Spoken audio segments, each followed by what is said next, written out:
the pink poodle was an animated tool used by a trickster to control the masses in deep space. This is about my human ancestral software programmer that directed our animal to gauge the crew in becoming better people. Of heroic oddballs were in the making, ranging from 55 centimeters to 250 centimeters in height and 45 kilograms to a massive 500 kilograms. Their genders were male, female and several individuals both in space. Navigating history, the recruitment drive has taken an Earth, Mars, and Moon colonies. Tremendous planning. The terrible human limited resources had forced the interplanetary global magnate companies operators to activate fire deep sleep cargo into active service for men and women for a compulsory 5-year stint in deep space. The space captain was on the brink of terminal fatigue to adapt the virtual computer's mainframe virtual figure named Fifi to hypothesize the variables in deep space and take the ship into a howling massive sleeping space city to safety. The virtual pink poodle toy poodle jumped down its virtual cushion and farted. Next, it jumped up and bit the captain.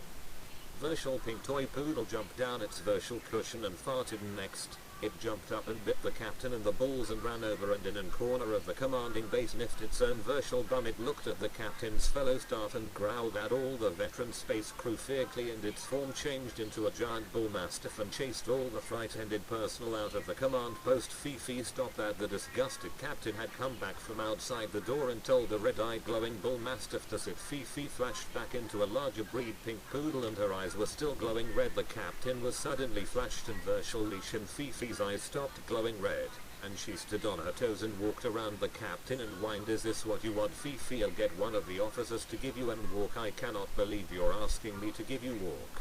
"Middle of a crisis. I cannot believe you're asking a ship's captain. We have meteorites that are coming directly for us." Fifi barked at the captain and her eyes began to take on a red glow. The captain quickly hesitated and Fifi turned into an OGUARANA, and the captain quickly took the lead and attached it to the virtual collar. Fifi, not an adequate name for a male dog, lead its captain to the active recruitment officer Michelle and barked orders at the captain to stop. The distraught captain looked at the virtual OGUARANA and took a running kick at the dog's oversized and growing appendage, and his shoe came off and was thrown off, and he slipped forward and ended up hitting his head on a wall support beam and fall face unconscious down in the giant's officer's goulash on a dining table. Giant blonde officer who was close shaven and extremely tidy looked down at Fifi and saw the captain brushes his teeth, and the space city crew are going to wait for the captain to brush his hair and clean his teeth and put on clean uniform and socks, slip on his shoes. "And do I have to make myself clearer?" Fifi turned back to pink poodle with pom-poms along her tail and one big one on her head. Fifi farted again and the room occupants waited for Fifi to stop.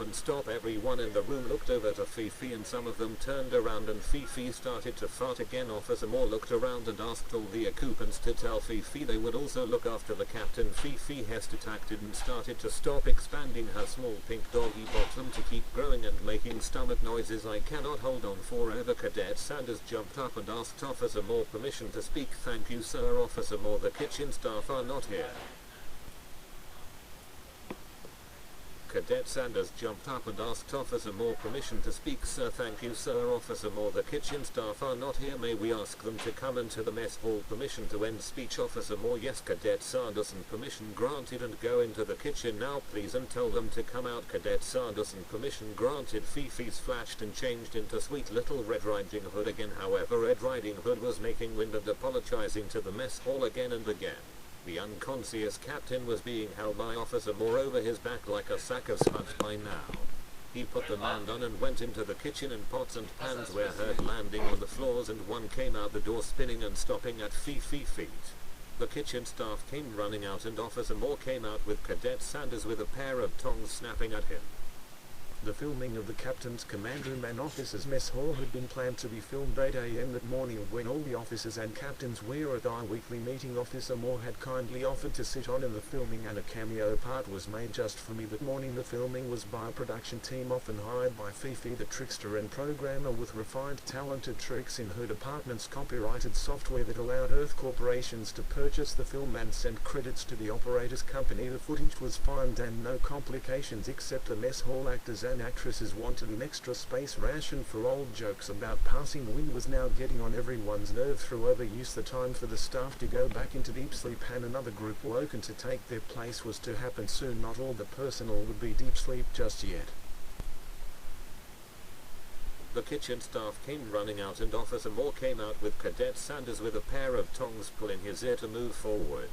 The cadet was stopping and trying not to struggle and picked up Captain and tried to drag Captain out of the room to the sleeping quarters section by himself at first. Then Officer Moore ordered Cadet Galen to help Cadet Sander to carry the Captain by holding the Captain's legs. Soon the pair came back to watch the filming. Fifi the pink poodle was eating food in the doggy bowl. It vanished and Fifi said, "That tastes good and smelled delicious. What about your dinner? Did you like the taste of it?" Moore grabbed his glass and drank the beer left at the bottom of the glass. His hand came out from his pocket and scooped up his personal fort board panel and tucked the controller under his arm. The officer had people filming his every movement. The officer had people watching his movements and he wiped his mouth on a napkin and looked at Fifi and belched. "Yes, Fifi, it was delicious." Fifi's eyes glowed red and she scoffed at the officer and told him to stop being stupid as it's a virtual doggy bowl and not a real one. And listen, Fifi, black outfitted and fully clad trickster from head to toe, jumped up and whispered, "Listen." Fifi jumped up and the trickster positioned the puppet in her pack to whisper loudly so everyone could hear. "And meteorite field is 7 weeks away and the new deep sleep recruits, part of our human cargo. Don't need any type of heroics but only cooperation from the captain and officers to stop arguing and daydreaming and get on with the job we're contracted to carry out for the Guarana Corporation or the other central companies who financed this 999-year trip." Another flash and the trickster had pulled off a trickster-clad in garb, and a plainly dressed woman stood next to Officer Moore with a puppet on her arm. She then made a sawing noise and pretended to cut her arm off and it was green past the elbow now and the fake arm on the floor with the puppet on it still. Cadet Galen was caught off guard as he now knew who the voice he's heard earlier belonged to. The mystery woman that few people had ever seen her real identity, but in the dark while walking through the chamber's halls. He'd been caught off guard and been dropped by this trickster and a second one, whom both had tackled him to the ground, and ran off only later to find his personal fort board had been uploaded with information about Guarana Corporation. He had been listening to music plugs into his personal fort panel at the time, and only heard her voice, the Fifi trickster.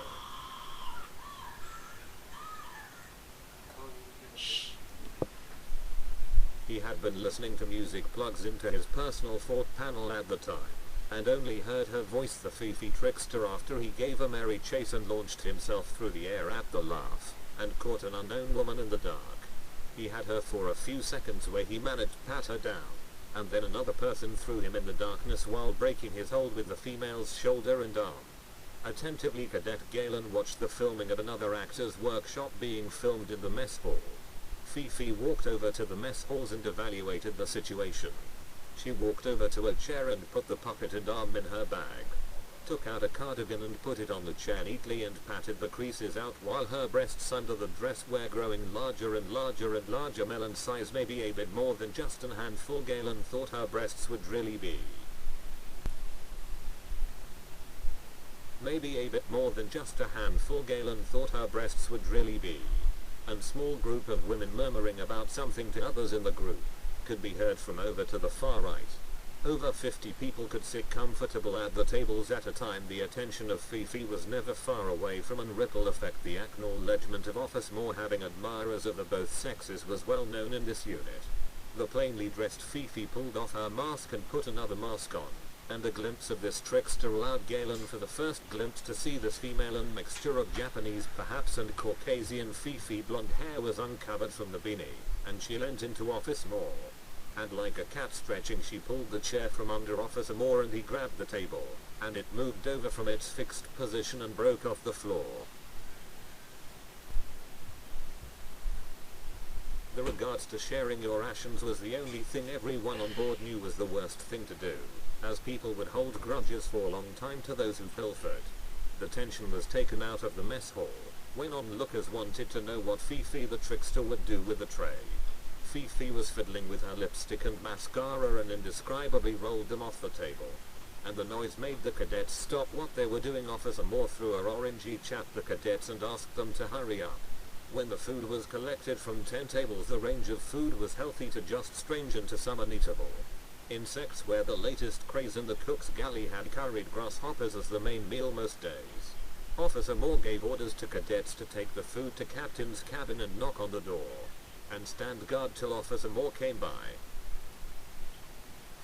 And stand guard till he releases the cadets, as the food tray was not allowed to be taken out of the gallery. And if it was lost, the cost to the person responsible for removing the tray would be charged a large replacement fee.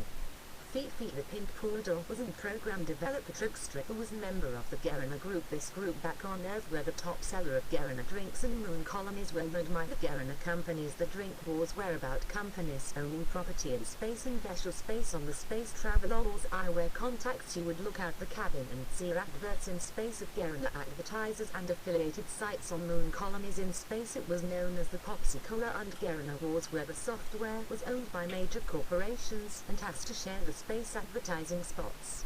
Billboards were seen looking out the windows was everyday scenes.